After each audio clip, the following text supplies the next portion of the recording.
বাকি মাত্র কয়েক ঘন্টা, তারপরেই পুরো দমে দিল্লি দখলের লড়াই। 24-এর ভোটে ফুটছে বাংলা, আর কালই শেষ প্রথম দফার প্রচার পর্ব। আমরা জানি 3 জেলার ডিসিআরসিতে চরমে ব্যস্ততা, চাঁদি ফাটা গরমের মধ্যেই দলে দলে ভিড়, ইভিএম সরঞ্জাম নিয়ে বুথমুখী ভোট কর্মীরা। সেই ছবি আপনাদেরকে দেখাচ্ছি। গতকালও কিন্তু দফায় দফায় উত্তেজনা হয় কোচবিহারে, যেখানে আগামীকাল ভোটে অশান্তি রুখতে কড়া কমিশন। কালই শেষ হয়ে গেছে প্রথম দফার প্রচার পর্ব এবং 3 জেলায় অর্থাৎ কোচবিহার, জলপাইগুড়ি এবং আলিপুরদুয়ারে ডিসিআরসিতে চরম ব্যস্ততা। চাঁদি ফাটা গরমের মধ্যেই কিন্তু দলে দলে ভিড়, কারণ ইভিএম সরঞ্জামমুখী নিয়ে তো বুথমুখী ভোট কর্মীরা। 24-এর লোকসভা নির্বাচন বাকি আর মাত্র কয়েক ঘন্টা, তারপরেই সিংহাসনের মহাসংগ্রাম।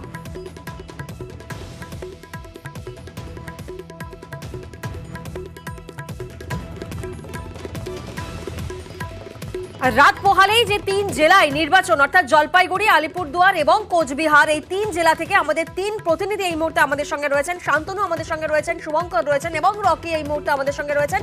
3 জনের কাছেই আমরা যাব।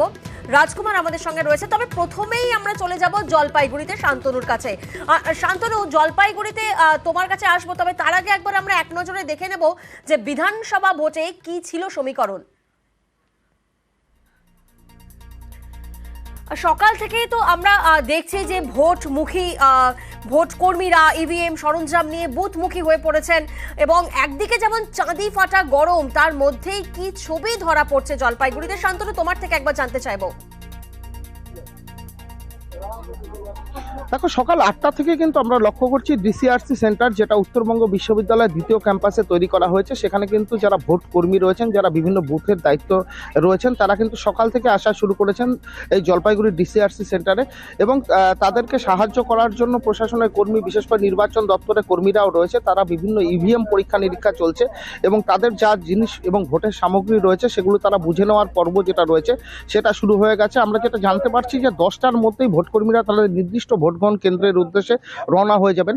জলপাইগুড়িতে 7টি বিধানসভা মিলিয়ে 1904টি ভোট গ্রহণ কেন্দ্র রয়েছে। প্রতিটিতেই ওয়েবকাস্টিং এর ব্যবস্থা থাকছে, শুধুমাত্র 18টি বুথকে বাদ দিলে পরে, কারণ এই 18টি ভোট গ্রহণ কেন্দ্রে কিন্তু কোনো রকম নেটওয়ার্কের একটা বড় সমস্যা রয়েছে।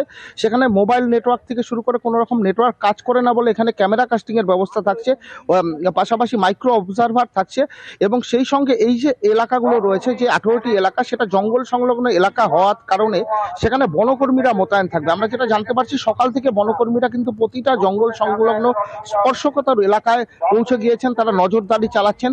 পাশাপাশি 75 কোম্পানি কেন্দ্রীয় বাহিনী এসেছেন, তারা কোন বুথে কতজন করে থাকবেন তারও কিন্তু ডিস্ট্রিবিউশন হয়ে গেছে, এবং তারাও নির্দিষ্ট সময়ের মধ্যেই কিন্তু ভোট কর্মীদের সঙ্গে ভোট গ্রহণ কেন্দ্রের উদ্দেশ্যে রওনা দিয়ে দেবেন।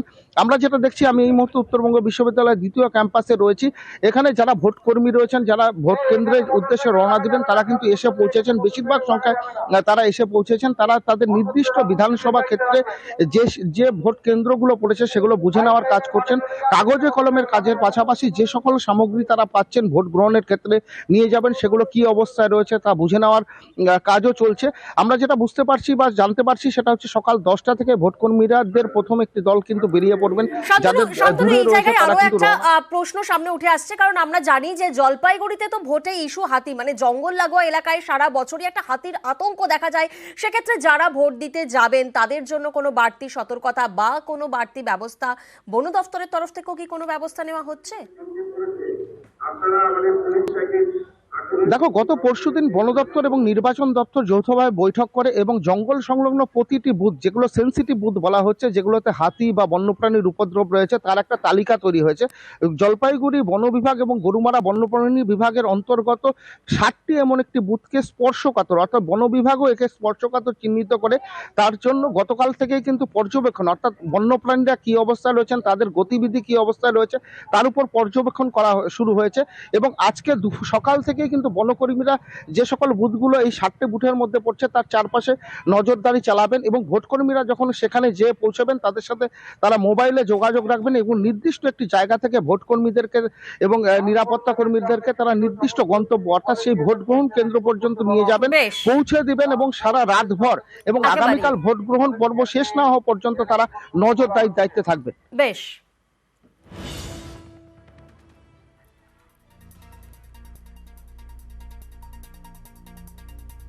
আমাদের 6:30 এখানে গাড়ি ঢোকার কথা, এখনো ঢোকেনি। এখন আমাদের 8টার মধ্যে ওখানে রিপোর্টিং করার কথা। মনে হচ্ছে না আমরা যে সঠিক টাইমে ওখানে পৌঁছাতে পারবো। তো প্রশাসনের এদিকে একটু কেয়ার নেওয়া দরকার। এখানে প্রশাসন 2জন লোক থাকলে ভালো হতো, যে কীভাবে ডিসপাস করার জন্য 2জন দায়িত্বশীল কেউ থাকলে ভালো হতো। কখন গিয়ে পৌঁছবো এখনও অবধি গাড়ির কোনো খোঁজ নেই, কখন গিয়ে পৌঁছবো সেটাও বোঝা মুশকিল। এবার সরাসরি যাব, আমাদের আরেক প্রতিনিধি কোচবিহার থেকে রয়েছেন শুভঙ্কর রয়েছেন। শুভঙ্কর, ভোট ঘোষণার পর থেকেই কমিশনের ফোকাস যে জেলায় অর্থাৎ পদ্ম ঘাসফুলের যুযুধান লড়াইয়ে, যেখানে অ্যালার্ট বাহিনীও, সেখানকার ঠিক কি ছবি উঠে আসছে? হ্যাঁ প্রিয়াঙ্কা, দেখো আর কিছুক্ষণ পর অর্থাৎ আগামীকাল সকাল থেকেই কোচবিহারের লোকসভা নির্বাচন অনুষ্ঠিত হচ্ছে। কোচবিহার জেলার 243টি বুথ রয়েছে, এর মধ্যে 196টি বুথকে ইতিমধ্যেই নির্বাচন কমিশনের তরফে ক্রিটিক্যাল ঘোষণা করা হয়েছে। পাশাপাশি কোচবিহারে প্রথম দফায় যে তিনটি লোকসভা কেন্দ্রের নির্বাচন অনুষ্ঠিত হচ্ছে, কোচবিহার, আলিপুরদুয়ার এবং জলপাইগুড়ি, এর মধ্যে শুধুমাত্র কোচবিহারেই 112 কোম্পানি কেন্দ্রীয় বাহিনীর জওয়ান থাকছে, পাশাপাশি রাজ্য পুলিশ থাকছে। কারণ গত লোকসভা নির্বাচন ঘোষণা হওয়ার পর থেকেই প্রথম যে রাজনৈতিক সংঘর্ষের ঘটনা ঘটেছিল সেটা ঘটেছিল কোচবিহারের দিনাটায় ঘটনা ঘটেছিল। গতকালও আমরা দেখেছি যে দফায় দফায় উত্তপ্ত হয়ে উঠেছে। পাশাপাশি বিজেপি প্রার্থী কেন্দ্রীয় মন্ত্রী নিশীথ প্রামাণিক তিনি উদয়ন গুহর গতিবিধি নিয়ন্ত্রণের দাবি জানিয়েছেন। অর্থাৎ নির্বাচন ঘোষণার পর থেকেই উত্তপ্ত হয়ে রয়েছে কোচবিহার জেলা। সেই কোচবিহার জেলায় নির্বিঘ্নে সুষ্ঠুভাবে ভোট করাটা নির্বাচন কমিশনের কাছে একটা বড় চ্যালেঞ্জ। সেই চ্যালেঞ্জকে নিয়েই সকাল থেকে আজ ভোটকর্মীরা তারা এই দিনাটা কলেজের ডিসিআরসি অর্থাৎ এখানে দিনাটা ও সিতাই বিধানসভা কেন্দ্রের ডিসিআরসি রয়েছে এবং এখান থেকে তারা ভোটের সরঞ্জাম নেবেন। আমরা জানি যে কালো অশান্তি ছড়িয়েছে ভেটাগুড়িতে, যেখানে শুক্রবারের এই ভোটে অশান্তি রোখার মরিয়া চ্যালেঞ্জ ইসির সামনে। সেক্ষেত্রে বাড়তি কোনো ব্যবস্থা বা বাড়তি কোনো নজরদারি বাহিনীকেই বা কি নির্দেশ দেওয়া হচ্ছে? দেখো, কমিশন সূত্রে আমরা যেটা জানতে পারছি যে কোচবিহার জেলাতে 112 কোম্পানি কেন্দ্রীয় বাহিনীর জওয়ান থাকছে, পাশাপাশি রাজ্য পুলিশ থাকছে। প্রতি বুথে কমিশন যেটা জানিয়েছে প্রতি বুথে কেন্দ্রীয় বাহিনীর জওয়ান থাকবে, এছাড়া সশস্ত্র পুলিশ থাকছে। এছাড়াও বিভিন্ন বুথগুলোতে যাতে দ্রুত কোনো অশান্তির ঘটনা ঘটলে কুইক রেসপন্স টিম থাকছে, মোবাইল আরটি থাকছে। অর্থাৎ সব মিলিয়ে নিশ্চিদ্র নিরাপত্তার ব্যবস্থা করেছে গোটা কোচবিহার জেলায়। কারণ প্রথম দফাতে যে 3টি লোকসভা কেন্দ্রের নির্বাচন অনুষ্ঠিত হচ্ছে তার মধ্যে কোচবিহার কিন্তু বরাবরই উত্তপ্ত হয়ে রয়েছে। গত কয়েকদিনে লাগাতার সংঘর্ষ ঘটনা ঘটেছে।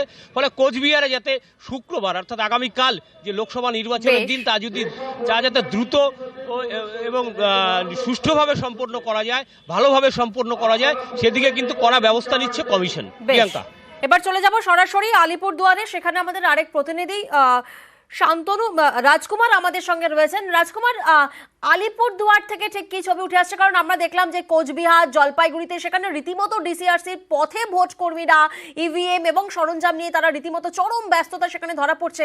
আলিপুরদুয়ারেও কি একই ছবি ধরা পড়ছে? একদমই প্রিয়াঙ্কা, দেখো তুমি তো আলিপুরদুয়ারে হটস্পট করতে এসেছিলে আমাদের, এবং যে পাশাখা অঞ্চল তুমি জানো যে আলিপুরদুয়ার মানেই কিন্তু বৈচিত্র্যের জেলা। আলিপুরদুয়ার লোকসভা কেন্দ্র মানেই হচ্ছে বৈচিত্র্যের লোকসভা কেন্দ্র। এখানে পাহাড়, জঙ্গল, চা বাগান রয়েছে।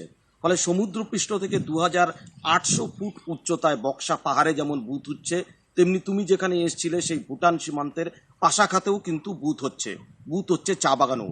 ফলে এইরকম একটা বৈচিত্র্যপূর্ণ জেলায় যেখানে পাহাড় জঙ্গলে বুথ করে ভোট করতে হবে, সেখানে কিন্তু ব্যস্ততা একটু আগে থেকেই শুরু হয়েছে। তার উপর রয়েছে বৃষ্টির ভূকটি।